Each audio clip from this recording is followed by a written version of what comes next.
There's a great Woody Allen quote, which I wish could be attributed to anyone other than but it's a good quote.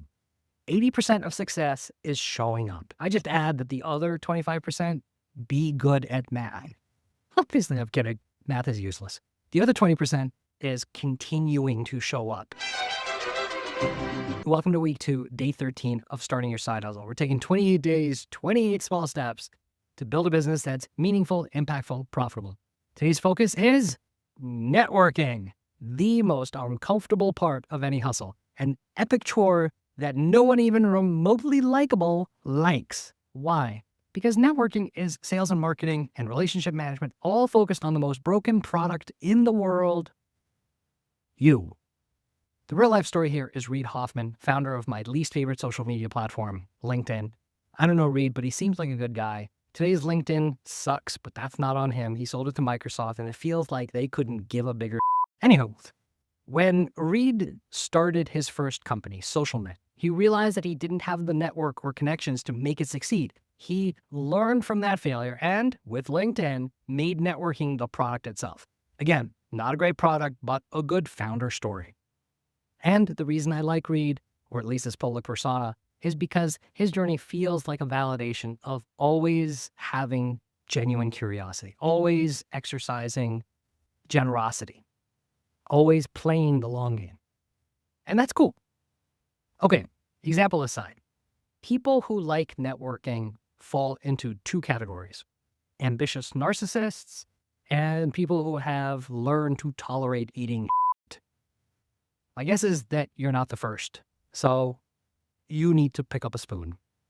I don't want to sound like some Depression-era dad, but in life, you don't get paid for the easy stuff. Networking feels awkward and yucky because it's awkward and yucky. It is uncomfortable. But muscling through that discomfort is the universal price of admission for success. If you're into behavioral psychology or behavioral economics, you know that we're all neurologically wired to avoid social risk, which partly explains why networking feels unnatural for most people. Even seasoned sales professionals who learned a long time ago that sales is just relationship management, it's just trust building, it's networking. Toughest job in the world, by the way. That's why this topic is so important, because that thing we all hate, networking, is actually sales. It's relationship management, risk management, trust building, which means your hustle fails unless you pick up a spoon. The billion-dollar question is not, how do I make networking less awkward, less distasteful, less painful? It's, how do I do it despite how it makes me feel? How do I muscle past my,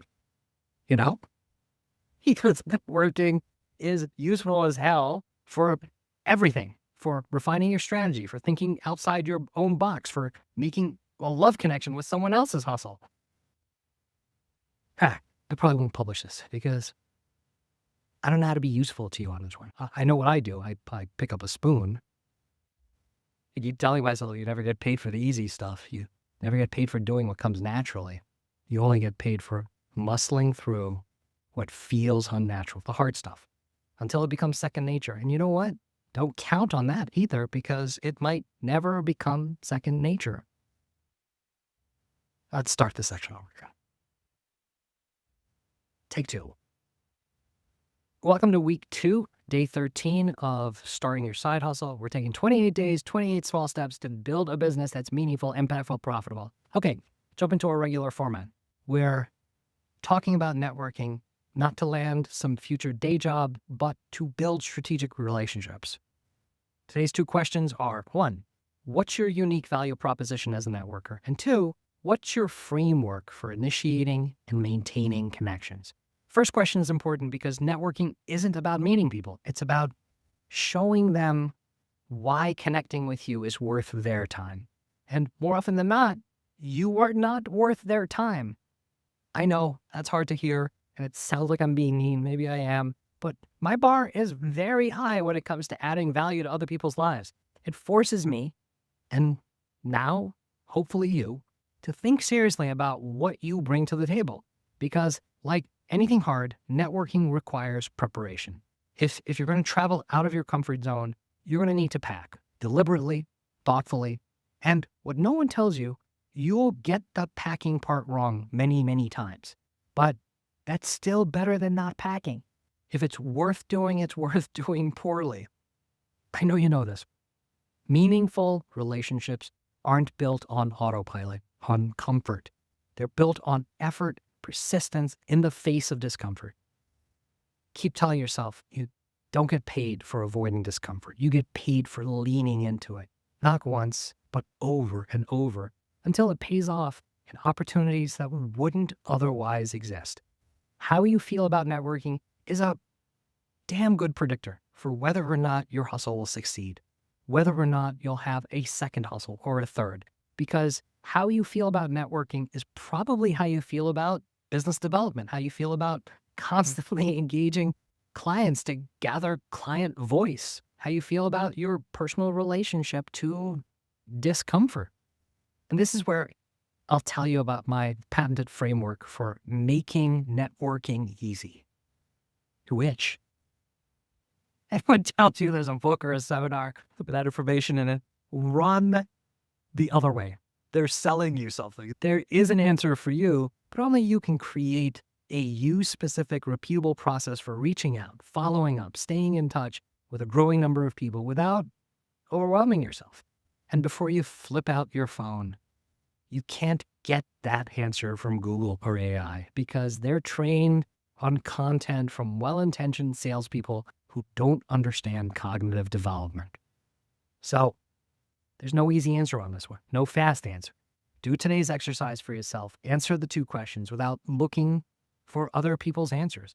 I'll give you the tiniest hint. It'll involve understanding how you define meaningful relationships, how you define mutual value, mutuality, reciprocity. And it's not beyond you because here's the thing. Every awkward conversation, every forced follow-up email, every moment of hesitation, it all adds up to opportunities for your side hustle that simply don't come from staying comfortable. I'll say it again.